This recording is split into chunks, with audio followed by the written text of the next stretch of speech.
To the point programme में स्वागत है आपका। आज का हमारा विषय है अटलांटिक मेरिडियनल ओवरटर्निंग परिसंचरण यानी AMOC। आइए सबसे पहले जानते हैं ये चर्चा में क्यों है। हाल ही में एक नई वैज्ञानिक अध्ययन ने चेतावनी दी है कि अटलांटिक मेरिडियनल ओवरटर्निंग परिसंचरण नामक महत्वपूर्ण महासागरीय धारा आने वाले कुछ दशकों में अपने टिपिंग पॉइंट पर पहुंचकर ध्वस्त हो सकती है। इसका पतन वैश्विक जलवायु प्रणाली पर गहरा और गंभीर प्रभाव डालेगा। आइए जानते हैं अटलांटिक मेरिडियनल ओवरटर्निंग परिसंचरण यानी AMOC क्या है। AMOC अटलांटिक महासागर में पाई जाने वाली एक बड़ी महासागरीय धारा प्रणाली है। यह थर्मोहेलाइन सर्कुलेशन का एक महत्वपूर्ण हिस्सा है जिसे ग्लोबल ओशियन कन्वेयर बेल्ट भी कहा जाता है। AMOC गर्म सतही जल को उष्णकटिबंधीय क्षेत्रों से उत्तरी गोलार्ध तक ले जाती है, जहां यह जल ठंडा होकर नीचे की ओर डूबता है और फिर वापस उष्णकटिबंधीय क्षेत्रों की ओर लौटता है। यह प्रणाली समुद्रों के माध्यम से गर्मी और पोषक तत्वों का वितरण करती है तथा वैश्विक जलवायु को संतुलित रखने में निर्णायक भूमिका निभाती है। आइए अब जानते हैं यदि AMOC ध्वस्त हो जाए तो क्या होगा। यदि अटलांटिक मेरिडियनल ओवरटर्निंग सर्कुलेशन ध्वस्त हो जाता है तो इससे मौसम के पैटर्न में महत्वपूर्ण बदलाव हो सकते हैं, जिनमें शामिल हैं उत्तरी यूरोप और उत्तरी अमेरिका में ठंडक बढ़ना।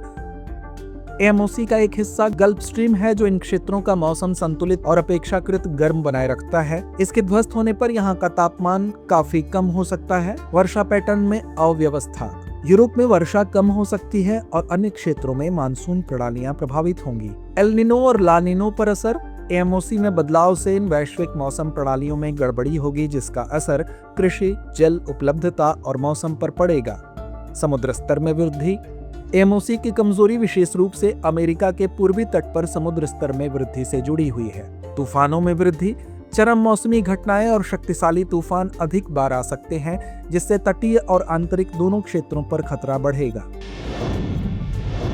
आइए अब जानते हैं AMOC धीमा क्यों हो रहा है। इसका मुख्य कारण ग्रीनलैंड और आर्कटिक की बर्फ की चादरों का पिघलना है, जिससे महासागर में मीठा पानी मिल रहा है। बता दें कि मीठा पानी खारे पानी से कम घनत्व वाला होता है और इस कारण वह डूबने की प्रक्रिया को बाधित करता है, जिससे AMOC की गति कम हो रही है। तापमान से भी अटलांटिक महासागर की खारापन और तापीय संरचना प्रभावित हो रही है, जो AMOC की कमजोरी का एक और कारण है। आइए जानते हैं आगे क्या संभावनाएं हैं।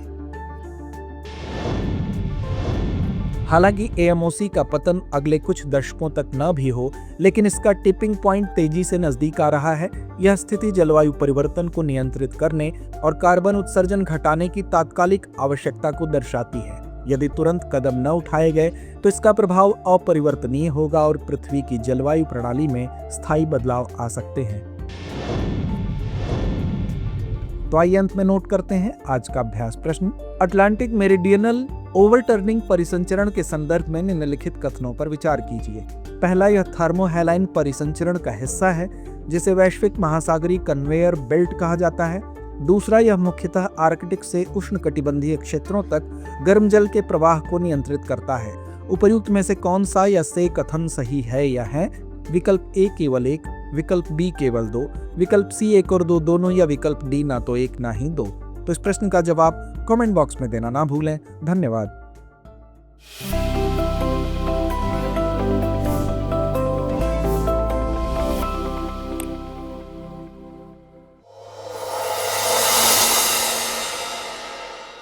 अब एग्जाम की तैयारी को और बेहतर करने के लिए हमारे चैनल को लाइक, शेयर और सब्सक्राइब करना ना भूलें।